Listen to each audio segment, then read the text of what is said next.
Welcome or welcome back to my channel. If you're new here, my name's Maria and today's video is just going to be a book haul. So basically all of the books that I bought in December, and most of them don't need to be unboxed. I think most of the books that I bought were in person, or a few of these were sent to me as gifts as well. It's my birthday in December and obviously with the holidays, so most of these don't need to be unboxed, but I will just go through all of the books that I've bought, all the books I was gifted, and then I do have my FairyLoot subscription. I did skip the Illumicrate subscription for December just because the book didn't really sound like something I was going to be interested in, and I'm trying to be better at using my skips if it's a book that I'm not interested in. So yeah, just have the FairyLoot one this month, but I think we've still got a good pile of books to go through here. I think there's around 13 books, so plenty to keep us occupied. So yeah, without further ado, let's just get into the book haul.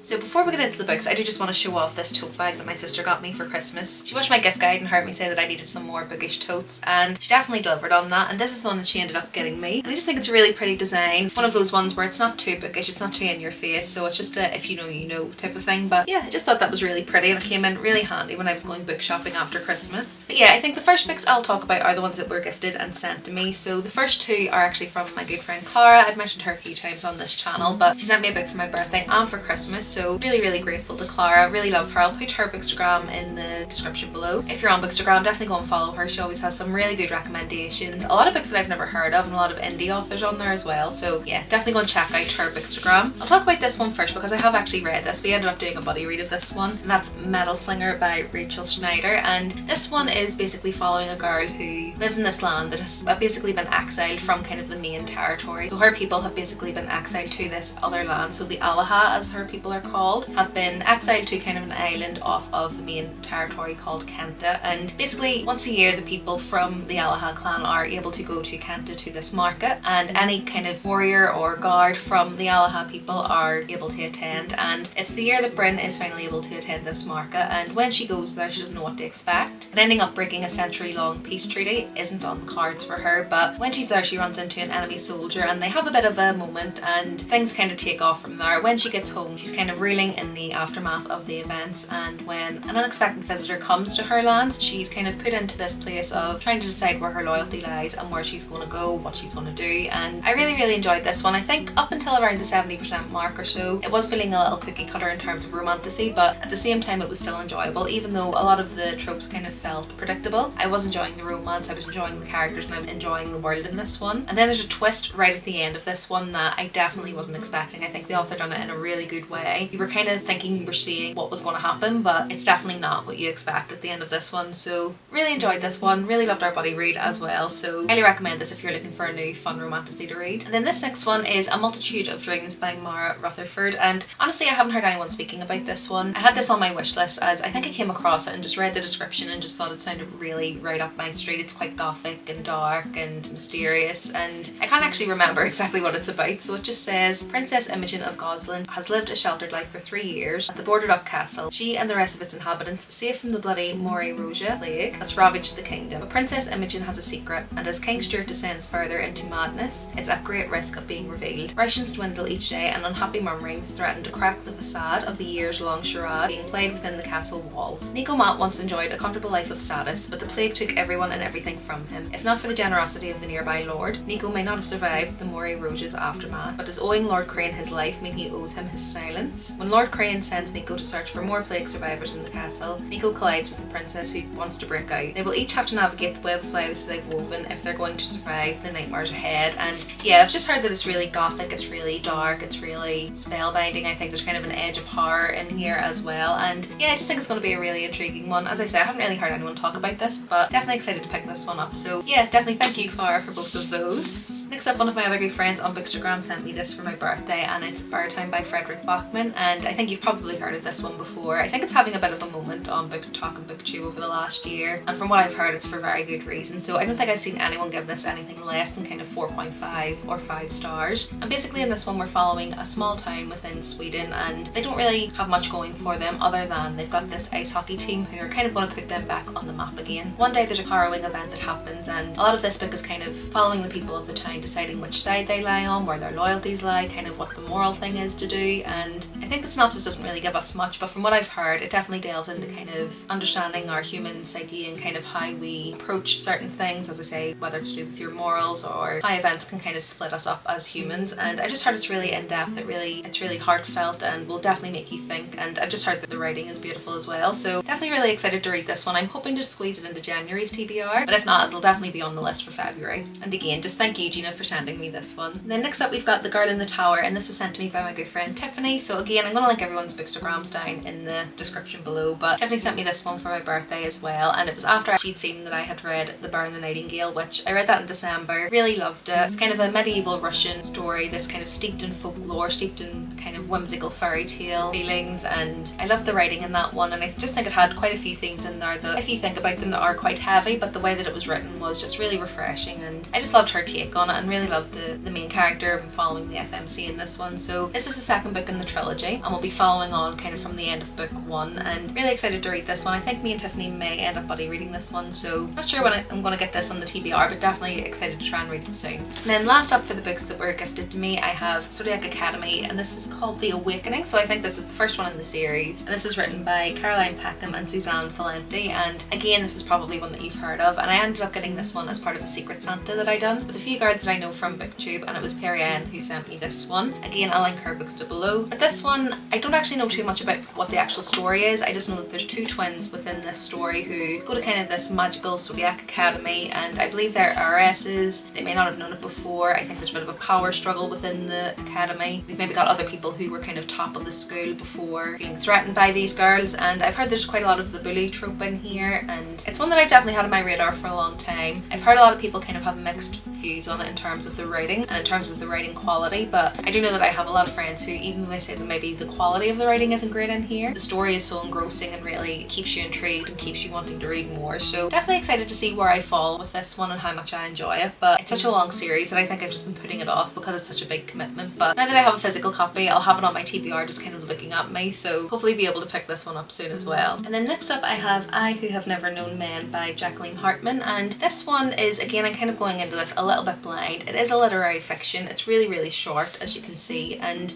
I just heard quite a few people kind of say that this is a really impactful book. They really love the writing. It's kind of a must read, and I am definitely trying to broaden out my genres this year and reading a bit more out of my kind of comfort zone, and I thought this would be a good one to start with. As I say, it is quite short. Basically it just says, deep underground, 39 women live imprisoned in a cage. Watched over by guards, these women have no memory of how they got there, no notion of time, and only vague recollections of their lives before. As the burn of the electric light merges day into night and numberless years pass, a young girl, the 40th prisoner, sits alone and outcast in the corner, but soon she will show herself to be the key to the others' escape and survival in the strange world that awaits them above. So it just sounds really intriguing, sounds really mysterious. How did they get there? Why are they there? Who's kind of keeping them there? And as I say, it's quite a short one, but I've heard that the writing in here is really beautiful. It's really impactful as well, so intrigued to see what this is about and intrigued to see how I find it, but just heard some great things about it and decided to pick this one up. Next up I've got Lonely Castle in the Mirror by Mizuki Shujimura. I'm not sure if I'm pronouncing that correctly, so I'll bring it a bit closer so you can see the spelling, but I think this is a translated fiction, and all I know about this one is it follows 7 young people who one day see that their mirror is shining at them, and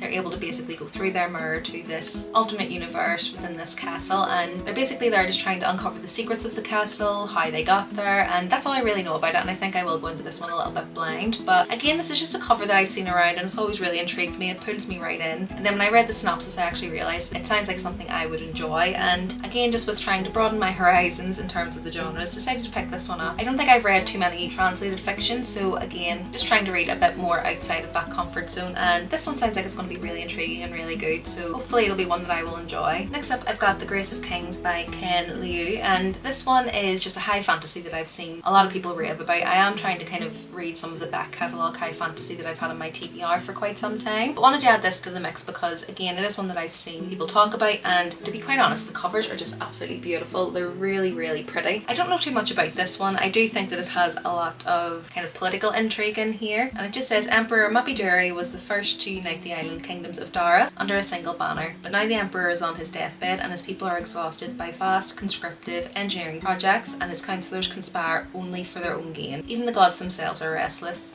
A wily, charismatic bandit and the vengeance-sworn son of a deposed duke cross paths as they each lead their own rebellion against the Emperor's brutal regime. Together they will journey to the heart of the Empire, witnessing the clash of armies, fleets of silk-draped airships, magical books, and shape-shifting gods. Their unlikely friendship will drastically change the balance of power in Dara, but at what price? So yeah, it just sounds like it's going to be quite political. Sounds like there's going to be a lot of rebellion going on. There's obviously an establishment here that most people are kind of sick of or feeling oppressed under, and that is the type of high fantasy I usually enjoy. It's kind of a common thing within a lot of high fantasy, and I've heard again that the writing is really beautiful in this, and it seems to be one of those ones that a lot of people kind of revere when it comes to high fantasy, so I'll be excited to get this on the repertoire for my high fantasy reading in 2025. And then something completely different is Rewitched by Lucy Jane Wood, and I believe this is kind of a cozy fantasy about this witch who wants to rediscover her magic. I believe she hasn't been using it for quite some time or something like that, but I just heard this one's a really good one, and this was a little bit of a FOMO. I'd seen a lot of people talking about it, a lot of people loving it, and when I went into my local Waterstones, this was actually on for half price after Christmas, so kind of the Boxing Day sale, and it's actually the one with these really pretty sprayed edges as well, so I couldn't resist. I thought for the price of basically a paperback, I'll be able to get this stunning edition, so decided to pick this up because I do like to have kind of books that are almost like palette cleansers, so something like a nice cozy fantasy is perfect for that, so I'll be really excited to read this one. Heard great things about it. I do think this is probably a good autumn book, but I'm hoping to get to it a bit sooner than that. And then next up I have The Ending Fire by Salah El Arifi, and this is the third book within this series. So the first book is The Final Strife, and the reason I got this is, yet again, this was on for half price when I went into my local Waterstones, and I actually have the first two books in the kind of Waterstone special edition that does have sprayed edges. I still haven't read them, but I have them, and I've bought all of the series basically when they've been on for half price, so wanted to get this just in case I end up reading the first two books and loving them and then can't get this edition. I would be really annoyed at myself if I didn't end up picking this up, especially because it was on for half price. So this is a series, as I say, I haven't read it yet, so I don't have too much information on it, but I just know it's about two different clans who are Red Bloods and Blue Bloods. I believe they have trials every so many years, and they do this experiment where they switch the children at birth, where they put the Red Bloods into the Blue Bloods camp and vice versa, and just to kind of see how that impacts the trials. And I've seen back in the books talk about this series, said she really loved it. She did read the third book and say it was a little disappointing, but I do think the finales for series can be a little bit polarizing when it comes to views, so hopefully it's one that I will still enjoy when I get to the last book. But as I say, it was mainly because it was on for half price and I just wanted to complete my collection and I didn't want to miss out on the pretty edition. And then last up for the books that I bought is The Silence Factory by Bridget Collins, and this is one that I wanted to pick up because I have read one book by this author before, All the Betrayals, and I really enjoyed it. I think at the time I didn't rate it as highly as I probably would now. I do think that over time it's a book that has really stuck with me, it really impacted me, and I do think that sometimes with books I'm sometimes quick off the mark to give it a review, and really I should just kind of sit with my feelings on a book a bit more often, but that's a goal for 2025. But yeah, I've seen this new release that she had out, and again this was on for half price, so I was kind of waiting until the paperback came out for this one, but when they're half price in Waterstones it ends up the same price as the paperback anyway. This one does have quite a pretty hardcover as well, so it just has this little simple design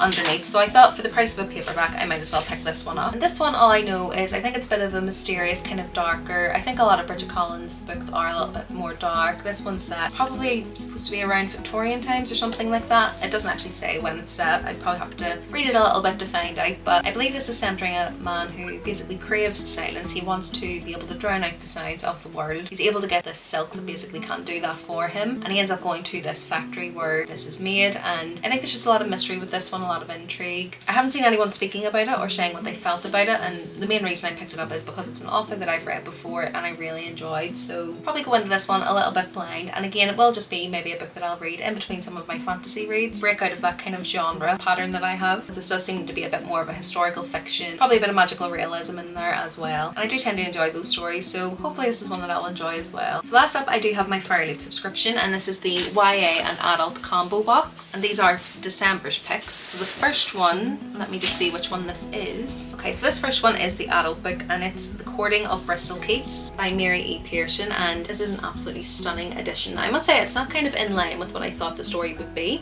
It is a bit more bright and kind of more whimsical than what I thought the tone of the story is, but either way it's a really beautiful edition. And we've got the same kind of pattern on the back, and then we have some sprayed edges, and then the top and bottom are just black colour. But we do have a ribbon in this as well, a ribbon bookmark, which I really like. And yeah, we do have some pretty papers here. You can see the foiling on there, and this is definitely more in line with the tone I thought we would get for this, kind of like a gothic fairy tale-esque type of story. And then again we have some more character art on the back, and that's just getting me really excited to read this one. And then this is the naked hardcover, and it's just really pretty. You can see there is some foiling on there, and then the spine, and then there's some really pretty design on the back. And then I think this is the standard cover, but just with a slightly different colorway, so it's a bit more purple than the standard one.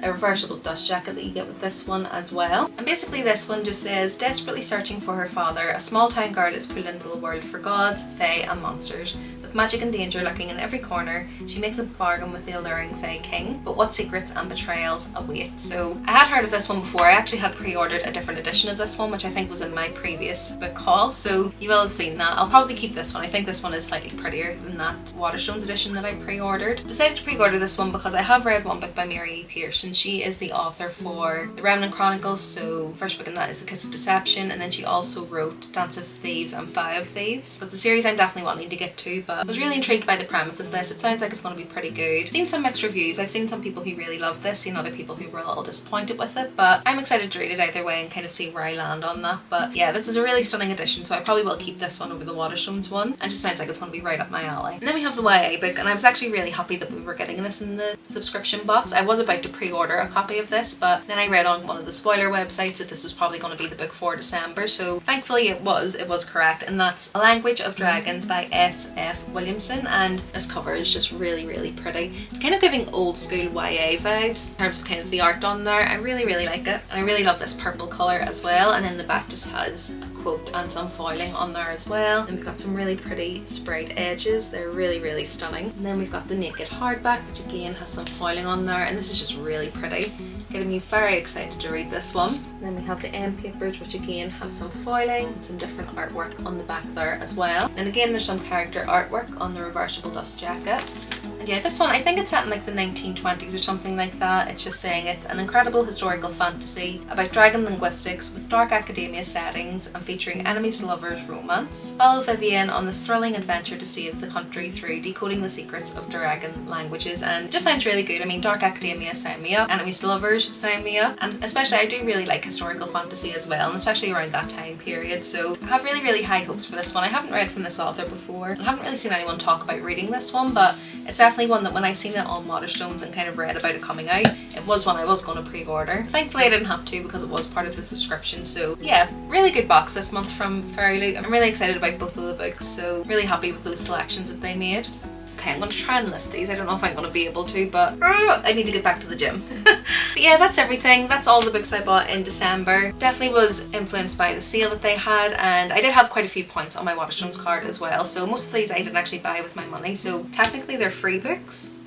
That's the way I look at it anyway, but yeah, I had quite a few points on my Waterstones card, so decided to just treat myself to quite a few new books. And I keep saying that my TBR shelves are bursting at the seams, but you have to have choices, and it's never a too many book problem, it's just not enough shelves problem, so I might be fixing that soon, but keep tuned for that. That's all the books, so we ended up with 13 books as I say. Let me know if you bought any books in December, if you got any books for Christmas, or bought any books with some gift cards you got for Christmas. I'd love to know what books you're interested in, and again just to add them to my huge TBR list. If you like this video, do remember to give it a like, and if you want to see more from me, remember to subscribe. So I post 2 videos per week, and it's videos like this, so book hauls, book shopping videos, book recommendation videos, reading vlogs, reading wrap-ups, all good bookish things like that. Other than that, thanks so much for watching this one. I hope you enjoyed it, and I'll see you in the next one soon. Bye!